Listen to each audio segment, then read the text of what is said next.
અલી કોઈની ટિકિટ કાપીને last minute પર બીજા કોઈને આપી દે તો ગુસ્સો આવે છે. તમને ગુસ્સો ના આવ્યો? ના નહીં, સારું તો નહીં લાગ્યું. એ તો વાત સાચી છે, સારું નહીં લાગ્યું. થોડું સેન્સિટિવ તો બાળપણથી જ રહ્યો છું, તો પણ પરમાત્માએ સદબુદ્ધિ આપી. ઈશ્વરની કૃપા છે, અને બીજું કંઈ નહીં કહીશ.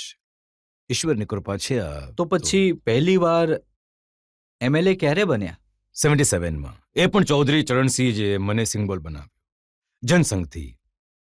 કારણ કે એમની મીટિંગ જે મેં પ્રસારિત કરી હતી 3-4 મિનિટ હું બોલ્યો હતો, પણ ત્યાંથી ટેક ઓફ કર્યા પછી જ્યારે તેઓ લખનૌ ગયા, ત્યાં પંડિત માધવ પ્રસાદ ત્રિપાઠીજી, રવિન્દ્ર કિશોરજી શાહી અમારા લીડર હતા, ત્યારે એ લોકોને કહ્યું કે એ જંગ સંઘીઓ એક ટિકિટ મારા તરફથી એ છોકરા રાજનાથને આપજો. પણ જ્યારે અહીંયાથી 4 મહિના પછી એસેમ્બલીનું ઇલેક્શન થયું, જે નામ ગયું હતું, આશ્રમજી યાદવજી સિટિંગ એમએલએ હતા, તો એમનું કામ ગયું હતું. પણ જ્યારે દિલ્હી આવ્યો તો ચૌધરી ચરણસિંહે કહ્યું કે એક ટિકિટ શું જનસંઘના લોકોને એમને નહીં આપી શકે. એમણે એમનું નામ કાપીને મારું નામ લખી દીધું, હું એમએલએ બની ગયો.